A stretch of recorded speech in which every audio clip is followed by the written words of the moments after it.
Hello friends. Warren Buffett ने एक बार कहा था, अगर आपको कंपनी समझना है तो आप उसमें इन्वेस्ट मत कीजिए। बट आप कंपनी समझोगे कैसे? उसके लिए आप जा पढ़ सकते हो एनुअल रिपोर्ट। हर कंपनी हर साल एनुअल रिपोर्ट पब्लिश करती है, वो आप पढ़ के देख सकते हो। बट वो एनुअल रिपोर्ट बहुत लंबी होती है। मैं पिछले 5 साल से डिफरेंट डिफरेंट कंपनीज के लिए एनुअल रिपोर्ट लिख रहा हूँ, तो मुझे पता है कि कितनी लंबी रिपोर्ट होती है वो, और आपके लिए कितना मुश्किल होता है उसमें देखना है कि आपके लिए काम का क्या है। तो इस वीडियो में आपको बताने वाले हैं कि क्या आपके लिए टॉप काम की चीजें हैं जो आपको देखनी चाहिए एनुअल रिपोर्ट में। तो चलिए स्टार्ट करते हैं। अबे जल्दी बोल, कल सुबह पनवेल निकलना है। आज हम यूज करने वाले हैं हिंदुस्तान यूनिलीवर की एनुअल रिपोर्ट, बिकॉज अभी रिसेंटली आई है। अभी ज़्यादा एनुअल रिपोर्ट्स आई नहीं है इस साल में, बट धीरे धीरे आएंगी, तो आप ये सेम टेक्निक यूज कर सकते हैं बाकी एनुअल रिपोर्ट्स के ऊपर। तो चलिए स्टार्ट करते हैं। पहले अगर आप ये पीडीएफ डाउनलोड कर लेंगे उसका एनुअल रिपोर्ट का, उस आइदर या तो आप हिंदुस्तान यूनिलीवर या उस कंपनी की वेबसाइट पे चले जाइए या बॉम्बे स्टॉक एक्सचेंज से डाउनलोड कर लीजिए। उसके बाद आप इस पीडीएफ में अगर नीचे आएंगे तो स्टार्टिंग में आपको फर्स्ट सेक्शन जो मिलेगा वो मिलेगा टेबल ऑफ कंटेंट्स का, जिसके अंदर आपको दिखाएगा कि क्या क्या मेन सेक्शंस हैं इस पर्टिकुलर एनुअल रिपोर्ट के अंदर। तो जैसे देखिए आप, इसके अंदर पहला सेक्शन है overview, then reports and then financial statements. तो मेनली इन 3 पार्ट्स में ही डिवाइडेड होगी हर annual report. The first section जो होता है ओवरव्यू, ये नॉन स्टैट्यूटरी सेक्शन होता है, मतलब ये सिर्फ मार्केटिंग वगैरह के लिए डाला गया होता है। इसके लिए कोई रिक्वायरमेंट नहीं है गवर्नमेंट साइड से गवर्नमेंट या सेबी या रेगुलेशंस की साइड से, बट ये मार्केटिंग मटेरियल होता है। रिपोर्ट्स और फाइनेंशियल स्टेटमेंट आपका स्टैट्यूटरी सेक्शन होता है जो आपको रिक्वायर्ड करना, तो हर कंपनी इसी फॉर्मेट में डालेगी और यही इन्फॉर्मेशन देगी। टेक्स्ट अलग हो सकता है but type of information will be same. तो अब स्टार्ट करते हैं। हमारे लिए पहला सेक्शन है ओवरव्यू। अगर ओवरव्यू में देखें तो ओवरव्यू एक मोर और लेस मार्केटिंग मटेरियल होता है, जहाँ पे कंपनी अपने बारे में बताती है कि हम क्या है। जैसे अब हिंदुस्तान यूनिलीवर बता रहे हैं कि 4,500 डिस्ट्रीब्यूटर्स हैं इनके, 14 ब्रांड्स हैं इनके, और 1,000 से ऊपर सप्लायर्स हैं इनके। तो ये सब चीज़ें बताते हैं। ये थोड़ा बिट मार्केटिंग होता है। जैसे फाइनेंशियल स्टेटमेंट उन्होंने एक समरी बता दी अपने फाइनेंशियल्स की, इसके अंदर थोड़ा शुगर कोटिंग हुई होती है, मतलब थोड़ा बढ़ा चढ़ा के बात करी गई होती है। तो इसलिए जो भी आप इस स्टार्टिंग के सेक्शन में पढ़े किसी भी एनुअल रिपोर्ट में, तो थोड़ा डिस्काउंट कर दें उसको कि चीज़ें कुछ बढ़ा चढ़ा के ही बोला गया होगा। कई कंपनीज एक थीम भी यूज़ करती हैं इस सेक्शंस के अंदर, वो भी होता है। अब जैसे इसके अंदर आप देखोगे, इसने अपने बिजनेस के बारे में बताया है कि इनके 3 डिविजन्स हैं, एक होम केयर, एक ब्यूटी एंड पर्सनल केयर, एक फूड एंड रिफ्रेशमेंट्स। ऐसे करके इन्होंने आगे डिटेल्स बताई है। नेक्स्ट सेक्शन जो आता है वो आता है आपका चेयरमैन स्टेटमेंट। ये होता है चेयरमैन ने एक मैसेज लिखा होता है टुवर्ड्स द शेयर होल्डर्स। उसके अंदर आपको बहुत ही इंपॉर्टेंट चीज़ें मिलती हैं कि चेयरमैन क्या सोच रहा है या कंपनी क्या सोच रही है।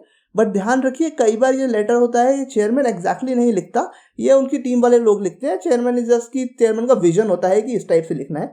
और दूसरी चीज़ ये ध्यान रखिए कि इस लेटर में या फिर एनुअल रिपोर्ट के स्टार्टिंग के सेक्शन के अंदर थोड़ा बढ़ा चढ़ा के लिखा कर होगा।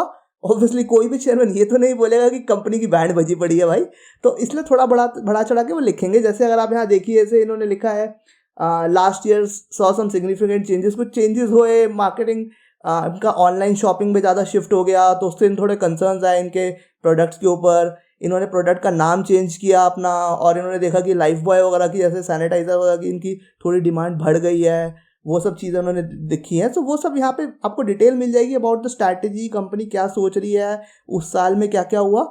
इस स्टेटमेंट, इस पर्टिकुलर जो आप मैसेज है, इसके अंदर आप थोड़ा क्वालिटेटिव चीज़ें जो है उस पर ध्यान रखिए, ज़्यादा नंबर वगैरह पे ध्यान मत दीजिए। मैं देखिए अपना जो चेयरमैन है वो क्या बोलना चाह रहा है इस कंपनी के बारे में। अब आप नेक्स्ट आएंगे तो नेक्स्ट सेक्शन आता है बोर्ड ऑफ डायरेक्टर्स का। ये बोर्ड ऑफ डायरेक्टर्स हैं जो शेयर होल्डर्स के रिप्रेजेंटेटिव होते हैं, जो कंपनी पे हैं, जो कंपनी के मैनेजमेंट को बताते हैं क्या करना है। तो आप ये देख सकते हैं ये कौन लोग हैं, इन सबके नाम वगैरह आप गूगल पे सर्च करके देख सकते हैं कि किस टाइप के लोग हैं, इनका प्रोफाइल क्या है। उस हिसाब से पता लगेगा कि कैसा बोर्ड है, क्या बोर्ड क्वालिफाइड है या नहीं है। एक और चीज़ आप जो देख सकते हैं इसके अंदर कि इसमें इंडिपेंडेंट डायरेक्टर्स कितने हैं। इंडिपेंडेंट डायरेक्टर्स मतलब जो कंपनी से रिलेटेड नहीं है बट वो बोर्ड में बैठे हैं, तो उनका कोई अपना वेस्टेड इंटरेस्ट, अपना कोई इंटरेस्ट नहीं है उनका, बस वो कंपनी को गाइड करने के लिए, कंपनी प्रॉफिट करे उसके लिए बैठे हैं। तो आप वो देख सकते हैं। जैसे इसमें देखो आप, हिंदुस्तान यूनिलीवर में 9 इनके बोर्ड ऑफ डायरेक्टर्स हैं, 9 में से 5 जो बोर्ड डायरेक्टर्स हैं वो इंडिपेंडेंट है, मतलब आधे से ज़्यादा इंडिपेंडेंट डायरेक्टर्स है। बहुत ही अच्छी चीज़ है। ऐसी चीज़ अगर दूसरी कंपनी में भी है तो वो कंपनी भी आप अच्छी मान सकते हो बोर्ड ऑफ डायरेक्टर के साइड से। आप लोगों की प्रोफाइल भी चेक कर सकते हो। जैसे इसमें एग्जांपल है, ओपी भट्ट जो है वो एसबीआई के चेयरमैन रह चुके हैं। कल्पना मोरपारिया जेपी मॉर्गन से रिलेटेड है। सिमिलरली लियो पुरी भी जेपी मॉर्गन से रिलेटेड है। तो ये सब लोग बड़े बड़े लोग हैं, इनका प्रोफाइल निकाल सकते हैं गूगल से और देख सकते हैं कि कैसे लोग हैं। तो उस हिसाब से आप एक बोर्ड ऑफ डायरेक्टर्स को एनालाइज कर सकते हैं कंपनी के। नेक्स्ट अगर हम आए, नेक्स्ट आता है आपका सेगमेंटेड परफॉर्मेंस। और सेगमेंटल परफॉर्मेंस जो उन्होंने यहाँ पे दे रखी है, इसमें बताते हैं कि इनका पर्टिकुलर सेगमेंट जो ऐसे होम केयर सेगमेंट है उससे कितना रेवेन्यू आता है, ब्यूटी सेगमेंट से कितना रेवेन्यू आता है, और ऐसे फूड एंड रिफ्रेशमेंट से कितना एबिटा आता है या कितना प्रॉफिट आता है, वो सब चीज़ें आप यहाँ से देख सकते हैं कि किस पर्टिकुलर डिपार्टमेंट में है। जस्ट एन एग्जांपल, ये एक एनालिसिस बहुत अच्छा होता है अगर आप समझ लीजिए आईटीसी का एनालिसिस कर रहे हैं। आईटीसी में आप देखोगे कि मेजॉरिटी उनका जो रेवेन्यू है वो आपका सिगरेट से भी आ रहा है और फूड से भी आ रहा है, एफएमसीजी से भी आ रहा है, बट अगर उनका प्रॉफिट देखोगे तो उनका मेजॉरिटी प्रॉफिट आ रहा होगा सिगरेट बिजनेस से। तो आप वो चीज़ यहाँ से एनालाइज कर सकते हो, वो यहाँ पे देख सकते हो। अब अगर हम नीचे आए, यहाँ से फाइनेंशियल स्नैपशॉट दिखा रहा है, यहाँ पे आपको दिखा रहा है सस्टेनेबिलिटी इनिशिएटिव जो कंपनी ने लिए हैं। सस्टेनेबिलिटी इनिशिएटिव्स वो होते हैं जो सोसाइटी के लिए कुछ कर रहे हैं या इन्वायरमेंट के लिए कुछ वो लोग कर रहे हैं, वो सब चीज़ें यहाँ पे कैप्चर करी गई हैं। हमारे लिए इतनी ज़्यादा इंपॉर्टेंट नहीं है, अगर आपको जानना है तो आप मुझे बता दीजिए कमेंट्स में, मैं आपकी इसके ऊपर एक वीडियो बना दूंगा कि एनवायरमेंट और सस्टेनेबिलिटी वगैरह के लिए आजकल क्या रिपोर्टिंग्स हो रही हैं और उससे हमें क्या एनालाइज करना चाहिए, वो हम यहाँ से देख सकते हैं, वो आपको बता दूंगा। अब हम नेक्स्ट आते हैं, नेक्स्ट सेक्शन आता है report of board of directors and management discussion and analysis. इसको हम MD&A भी बोलते हैं और ये बोर्ड रिपोर्ट भी बोली जाती है। कई कंपनीज में आपको ये दोनों सेक्शन अलग अलग मिलेंगे, बोर्ड रिपोर्ट अलग मिलेगी और MD&A अलग मिलेगा। इस HUL की रिपोर्ट के अंदर इन्होंने दोनों को कंबाइन कर रखा है। ये सबसे इंपॉर्टेंट सेक्शन होता है एनुअल रिपोर्ट का, अपार्ट फ्रॉम द फाइनेंशियल्स। इसके अंदर सारी क्वालिटेटिव बातें करी जाती हैं। ये स्टैट्यूटरी सेक्शन भी है, जैसे मैंने आपको स्टार्टिंग में बताया, तो इसके अंदर कुछ ज़्यादा बढ़ा चढ़ा के बात नहीं कर सकते हैं। ये लीगल डॉक्यूमेंट भी होता है, तो इसके अंदर असली जो बात चल रही है कंपनी में वही कंपनी बताती है, ज़्यादा इसके अंदर बढ़ा चढ़ा के बातें नहीं करी जाती हैं। तो अब एक बार इसको हम पढ़ के देखते हैं, कुछ कुछ पर्टिकुलर सेक्शंस क्या क्या है। इसके अंदर आपको मेनली 3 चीज़ें मिलेंगी कि इंडस्ट्री में क्या चल रहा है, इंडस्ट्री की डिटेल्स मिलेंगी आपको बिजनेस के अपडेट्स मिलेंगे कि उस बिजनेस में क्या चल रहा है अभी HUL के जैसे समझ लीजिए इसके अंदर, और मिलेगा कि पिछले साल में क्या हुआ, वो आपको चीज़ें मिलेंगी। तो जैसे आपको कुछ स्टेटमेंट बताता हूँ मैं, इन्होंने जैसे लिखा है कि 2020 वॉज चैलेंजिंग ईयर, 2020 चैलेंजिंग था। अभी इनका ऐसे डिमांड मीट करने में इनको इश्यूज आ रहे थे, कस्टमर की नीड चेंज हो गई है, कस्टमर बहुत हेल्दी चीज़ें स्टार्ट करने लगे हैं, एग्रीकल्चर डिमांड इंक्रीज हुई है, मार्केट में ट्रेंड चेंज हो रहा है, अभी लोग अलग अलग टाइप के ऑनलाइन परचेज कर रहे हैं, customer are shopping through diverse channels, local छोटी छोटी दुकानों से खरीद रहे हैं या फिर डिजिटली जाके खरीद रहे हैं, वो सब चीज़ हो रही है। तो ये सब चीज़ें यहाँ पे बता रहे हैं, ये आप पढ़िए ध्यान से। आप HUL का पढ़ लीजिए, PNG का पढ़िए और दूसरी कंपनीज का भी पढ़िए और देखिए कि वो लोग क्या कह रहे हैं, वो इंडस्ट्री के बारे में क्या बातें कर रहे हैं। उस सब चीज़ों से आप देख सकते हो कि क्या क्या मार्केट में हो रहा है। ऐसे आप कोई और स्टेटमेंट देखना चाहें इसके अंदर, एग्रीकल्चर सेक्टर के ऊपर स्टेटमेंट्स हैं इसके अंदर। अगर उन्होंने आपके लिए कुछ कुछ स्टेटमेंट मार्क करके रखी है, ऐसे इन्होंने ये कह रहे हैं कि स्किन कलर और डिओड्रेंट्स वगैरह की सेल कम हो गई बिकॉज लोग घर के बाहर नहीं जा रहे थे पिछले साल, इसलिए। दूसरी बात इन्होंने से लिखी है कि इन्होंने लाइफ बॉय के नए नए प्रोडक्ट लॉन्च करे बिकॉज हाइजीन का बहुत ज़्यादा इंपॉर्टेंस। तो इस टाइप के उन्होंने स्टेटमेंट्स लिख रखी हैं अबाउट द बिजनेस की। इन्होंने नेचुरल सेगमेंट्स के अंदर अपना एंट्री करी, वो सब चीज़ें हैं। तो ये सब आप यहाँ से पढ़ सकते हो और अबाउट द बिजनेस जान सकते हैं कि इनके बिजनेस में क्या हो रहा है, वो आपको यहाँ पे मिल जाएगा। अब अगर हम मूव करते हैं नेक्स्ट सेक्शन में, नेक्स्ट सेक्शन आता है रिस्क का सेक्शन। इस रिस्क का सेक्शन भी, ये भी बहुत इंपॉर्टेंट सेक्शन है। इसके अंदर बताया जाता है कि कंपनी को किस किस चीज़ से रिस्क है या डर है। अगर ऐसा कुछ हो गया तो कंपनी को बड़ा लॉस हो सकता है या कोई प्रॉफिट कम हो सकता है, ऐसा कुछ हो सकता है। तो जैसे आप देखिए, ब्रांड प्रेफरेंस उन्होंने एक रिस्क बताया है कि अगर लोगों को HUL का ब्रांड पसंद नहीं आने लगा या कोई इशू हो गया ब्रांड के साथ, तो इनका सेल कम हो सकता है। सिमिलरली इन्होंने डिफरेंट सप्लाई चेन, अगर इनको जो सप्लाई आ रही है रॉ मटेरियल की वो आनी बंद हो गई, उसमें कुछ इशू हो गया, इस टाइप की कुछ चीज़ें इन्होंने बता रखी है। प्लास्टिक पैकेजिंग के बारे में बता रखा है कि प्लास्टिक, सारे प्रोडक्ट इनके प्लास्टिक से पैकिंग होती है, अगर प्लास्टिक पैकेजिंग बैन हो गई या कुछ हो गया तो इनको बड़ा रिस्क है।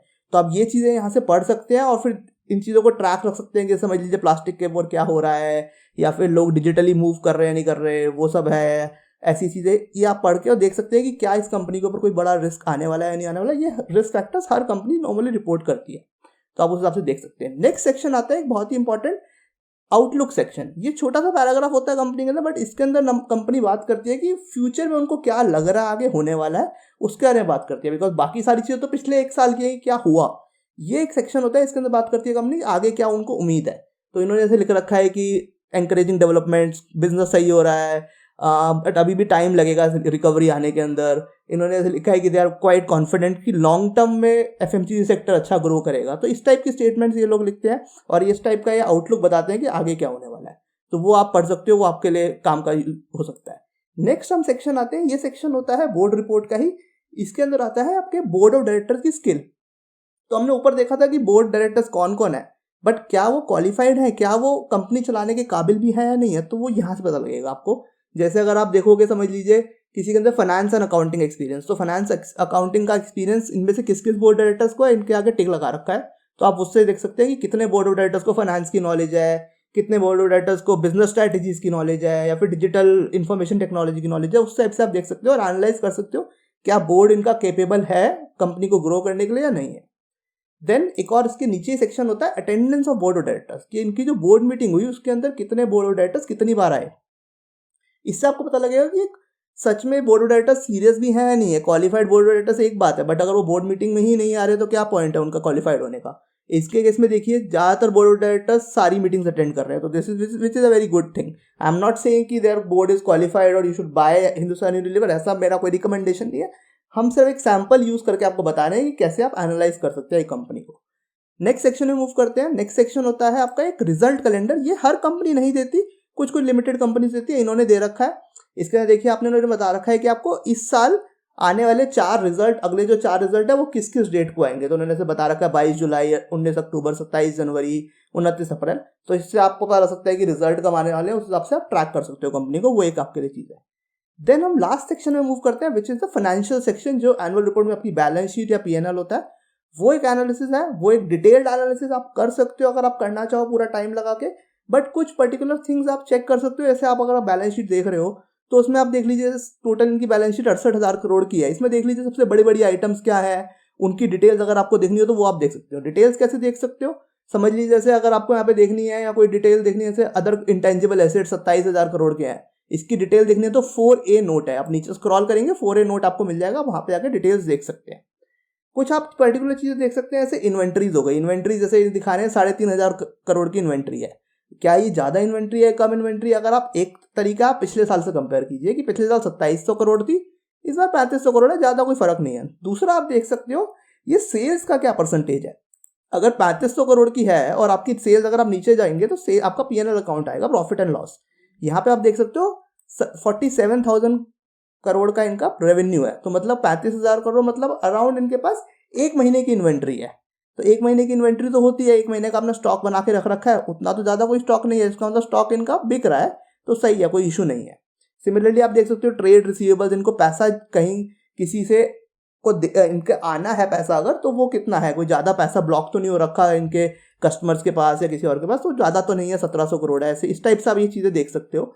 सिमिलरली अगर आपको समझ लीजिए ब्रेकअप देखना है तो आप यहाँ से समझ लीजिए आपको यहाँ पे ब्रेकअप देखना है, तो यहाँ पे 21 नोट नंबर है ट्रेड पेबल का, इसका आपके आप पीछे आके ब्रेकअप देख सकते हैं। नीचे अगर आप स्क्रॉल करेंगे तो यहाँ पे आपको सारे नोट दिखेंगे, इसके अंदर नंबर्स हो रखे हैं, उन नंबर्स के हिसाब से आप देख सकते हो कि कौन से नोट के अंदर क्या डिटेल्स हैं। जैसे अगर आप नीचे स्क्रॉल करते रहेंगे इसके अंदर आपको नीचे से आके नोट्स मिल जाएंगे सारे।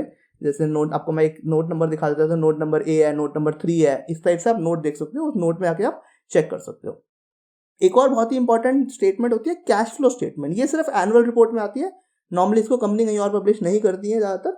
तो ये एक इंपॉर्टेंट होती है, इससे पता लगता है कि कंपनी कैश कितना बना रही है और उस कैश को कहाँ यूज़ कर रही है। अगर हम इसका एग्जाम्पल लें तो देखिए, अगर आप कैश फ्लो स्टेटमेंट में जाएंगे तो पहला सेक्शन होता है cash flow from operating activities. तो आप देख सकते हैं हम कंपनी ने 9,000 करोड़ का कैश बनाया इस साल। अब वो कैश कैसे यूज़ हुआ। दूसरा होता है इन्वेस्टिंग एक्टिविटी, मतलब उन्होंने इन्वेस्ट किया कहीं पे, या तो कोई नया प्लांट लगाया, नई मशीनरी खरीदी, कुछ खरीदा, तो उन्होंने -1500 मतलब 1500 करोड़ रुपए उन्होंने इन्वेस्ट करे, मतलब 1500 करोड़ रुपए बाहर गए उनकी कंपनी से। तो 9,000 करोड़ कमाया बिजनेस से, 1500 रुपए इन्वेस्ट कर दिया, और बाकी जो पैसा गया वो आपका आता है फाइनेंसिंग एक्टिविटीज के अंदर। इन्होंने दिखाया 9,300 करोड़ रुपए, मतलब अराउंड 9,000 करोड़ रुपए इन्होंने जो बनाए थे इन्वेस्ट करने के बाद, बाकी इन्होंने फाइनेंसिंग एक्टिविटी में यूज किया। वो कहाँ यूज किया वो आप देख सकते हो। अब 9,300 को कहाँ यूज किया, अगर आप देखो ऊपर 8,800 रुपए, 8,800 करोड़ इन्होंने कहाँ यूज किया, डिविडेंड पे। तो इन्होंने अराउंड 9,000 कमाया, 9,000 में से 8,000 डिविडेंड में दे दिया, और 1,500 करोड़ जो इनको एक्स्ट्रा आया वो इन्होंने कंपनी में वापस इन्वेस्ट कर दिया। तो आप इस हिसाब से देख सकते हो कि कंपनी कितना पैसा बना रही है एक्चुअली कैश, और वो कहाँ कहाँ यूज कर रही है वो देख सकते हो। एक लास्ट थिंग जो आप इसमें देख सकते हो बहुत ही इंपॉर्टेंट होती है कंटिंजेंट लायबिलिटीज। अगर आप कंट्रोल F करके लैपटॉप पे देख रहे हो या फोन पे देख रहे हो तो आप वो सर्च कर सकते हो कंटिंजेंट लायबिलिटीज।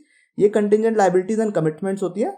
ये नोट होता है, नोट नंबर अलग हो सकता है हर एनुअल रिपोर्ट के अंदर। ये होती है आपकी कंटिंजेंट लायबिलिटीज, मतलब वो लायबिलिटीज जो फ्यूचर में कभी आ सकती हैं किसी इवेंट के होने के कारण। समझ लीजिए कोई ये केस हार गए, कोर्ट में कोई केस चल रहा है वो हार गए, उसकी लायबिलिटी आ सकती है, या फिर गवर्नमेंट ने कोई इनको पेनल्टी लगा दी जो केस चल रहा है उसके ऊपर कोई उसकी कोई आ सकती है, या इन्होंने किसी कंपनी के बिहाफ पे गारंटी दे रखी है, वो गारंटी अगर उस बंदे ने डिफॉल्ट कर दिया या उस दूसरी कंपनी ने डिफॉल्ट कर दिया तो इनके ऊपर वो पैसे देने की लायबिलिटी आ जाएगी। तो ये वो होती है। इसके केस में अगर आप देखोगे तो यहाँ पे देखो 1500-1600 करोड़ के आसपास की लाइबिलिटीज हैं जो आ सकती हैं, अभी तक आई नहीं है, तो बहुत बड़ा नंबर नहीं है। आप इसको देख सकते हो, ये टोटल कंपनी की रेवेन्यू या टोटल कंपनी के कैश फ्लो से रिलेटेड कितनी है, क्या अगर ये आ जाती है तो कंपनी इसको पे कर पाएगी या नहीं कर पाएगी, आप वो देख सकते हो और उस हिसाब से आप एनालाइज कर सकते हो। तो ये कुछ इंपॉर्टेंट चीजें हैं, 10-15 चीजें जो आप एक एनुअल रिपोर्ट में देख सकते हो। ज्यादा टाइम नहीं लगेगा आपको, 15 मिनट से आधा घंटा टाइम अगर आप एक एनुअल रिपोर्ट को देखोगे तो आप ये सारी चीजें एनालाइज कर सकते हो और देख सकते हो, आप निकाल सकते हो कि कंपनी कैसा परफॉर्म कर रही है और आगे कैसा परफॉर्म करने वाली है। Thank you for watching this video. अगर आपको वीडियो थोड़ी सी भी काम की लगी तो प्लीज वीडियो को लाइक कर दीजिए, शेयर कीजिए अपने फ्रेंड्स के साथ और चैनल को सब्सक्राइब कर ही दीजिए। ऐसी वीडियोस हम और बनाएंगे। आप कमेंट से रिकमेंडेशन दीजिए आपको कैसी वीडियोस चाहिए। Thank you.